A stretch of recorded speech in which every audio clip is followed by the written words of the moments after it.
Adams early yesterday morning left 1 dead and 7 injured. The woman who lost her life, 20-year-old Carly Wood, was attending a party with co-workers. 20-year-old Carly Wood not only had dreams, but plans to make them happen. She worked several jobs, saving up money to buy her first home and start her own beauty company. Over the weekend, all that changed at a party with co-workers. Her mom, Amber, awakened with an early morning call.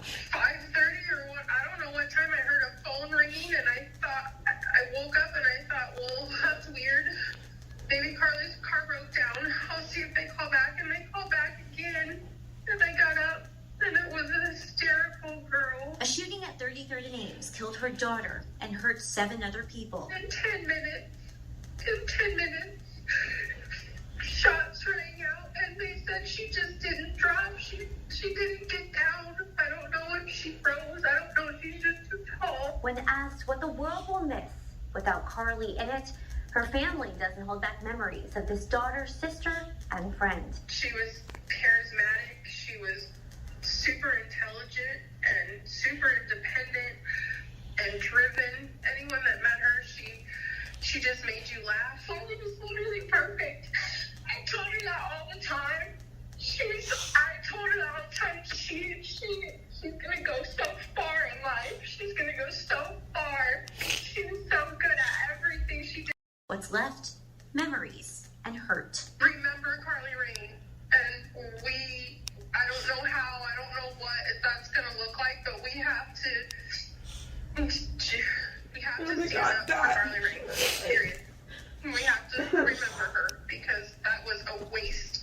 That was a wasted life. She was a little girl. She was my little sister. In Omaha, Isabella Basque. Yeah, I was like shocked when I found out where she was, because I'm like, nah, doesn't seem like somewhere she would be without telling any of us. So, because she did tell you guys where she went sometimes, right? Yeah, I actually had her location, so like, I was surprised that she was even there that night.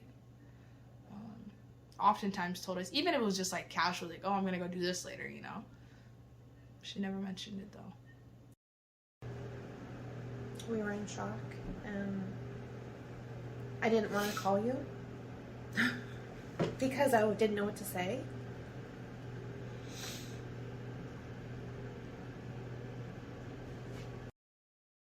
I lost 2 brothers when they were that age, 21 or 20, in a war.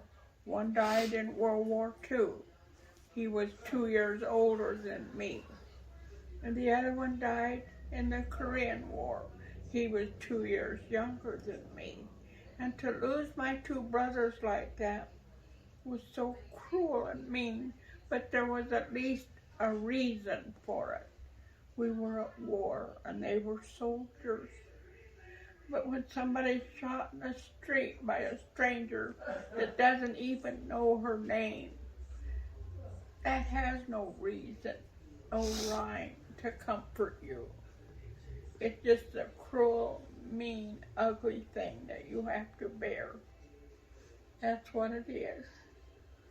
And it's so hard to bear. I still wake up sometimes thinking I might see her today, and then I realize that I'm never going to see her again. That's not the way the world is supposed to go. I am old. I was supposed to die and leave her, not the other way around. That's what makes it so painful. Her death was so cruel, so no reason for it. None. Every day, I cry a little bit. Every damn day. You know? That I can make it alright. See you in the next life. Look me close to the light. Didn't get to say goodbye to you, but I feel like I never needed to. 'Cause in my mind you ain't gone. Still be in your phone. Even though it ain't on. Just in case you don't know. Look at this love we have for you. They say the good ones go too soon. I didn't want it to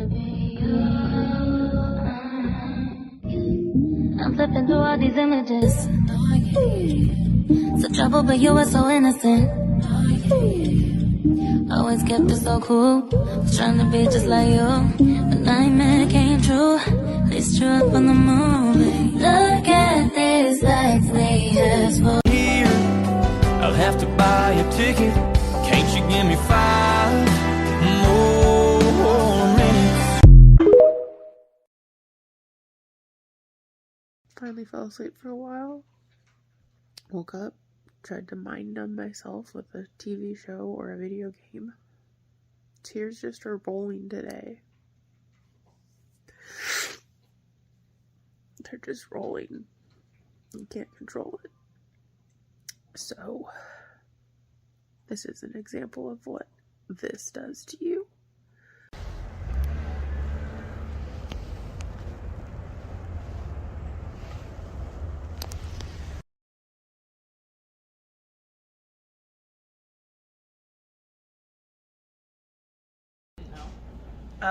I've learned a lot.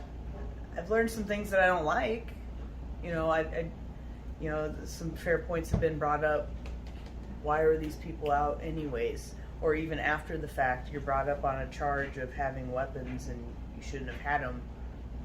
Why are you back out to have an opportunity to do it again? Clearly you've proven you're going to do it more than once. So, you know, the jail system, whatever, is okay with taking that risk again. Knowing you're a repeat offender, like, that's frustrating. You know, kind of learning from you guys how things work as far as, you know, going down to the Capitol and sitting in and speaking on bills and those types of things. And I think you guys have learned quite a bit too. I mean, who was going to know anything about that? And I think you guys are raising a lot of awareness for other people to be able to do those things too. Sometimes I think places, you know, cities, towns, politicians want stuff to go away because it's not a good look. But it's reality. It's reality, and if you don't take care of it, it's always going to be that way. And I think if, you know, by doing what you're doing and keeping it fresh in people's minds and not letting it go away, it addresses the actual situation and has a better chance for a better outcome later on. And I think a little bit more transparency too. I think the more that you can call them out on that, the more accountable they have to be held for what they're doing or not doing. And I think you guys talking about it and bringing it to the forefront is huge, because I don't think a lot of people, when you told me, I didn't know. To me, it'd be common sense for them to have access to GPS location or other information, and for them to not have that, like, that blows my mind. Like, why wouldn't you? And I think just being loud to make it more transparent so people understand what's actually going on with their tax dollars, that's pretty important. Opposition to it. I guess I just wasn't expecting that many people to be opposed to the bill, and their reasoning for opposing it was interesting as well. I guess I kind of just wasn't expecting that, because I guess going in on a mindset, I'm like, okay, a bill that would just make our community a little bit safer. You know, these are the pros. I guess I didn't see a lot of cons. So it was kind of, I wouldn't even say interesting, maybe even frightening, but there was a lot of opposition to it. So yeah. I think more than anything, it reminds us that, like, our voice as people who knew Carly matters. And it matters in the case, and it matters in what's currently going on. And although I think it was originally kind of like intimidating and frightening, you kind of feel like relieved as well that you spoke your truth, and that, like, people know what Carly's death meant to you and how that experience affected you and your current living self, because it does for a lot of people, and a lot of people don't talk about it, but it has very real consequences. So it was really nice, like, be involved and say my voice and see people moved by it, and, like, when I spoke on it. So yeah, definitely, I would definitely recommend that people are more involved though, because it really shows that, like, your voice matters. Yeah, a lot of the stuff's like banker's hours. They get stuff done 9 to 5 when everyone else is doing their thing, working, trying to make money and do what they need to do to survive. And so bills get passed, you know, court dates happen, hearings happen, and you either don't get to go because you don't have the opportunity because you can't miss work, or you don't even hear about it. and they don't advertise those things. They don't put out a list like they do in the newspaper. It tells you what's on TV. You don't get to know that. You have to search and hunt for that stuff. And I don't care if there's the internet or whatever, but if you're involved, you should be notified of these things. And yeah, me personally, I don't have time to be able to drop and go sit in and listen about the bill and listen to people speak or be able to go to that. But if I knew about them and could make time, I would. Fortunately, you have the time to do so, and I think that makes a big difference. And it's a lot easier to make the time when you know about it. And yeah, if they don't tell you, how are you going to know?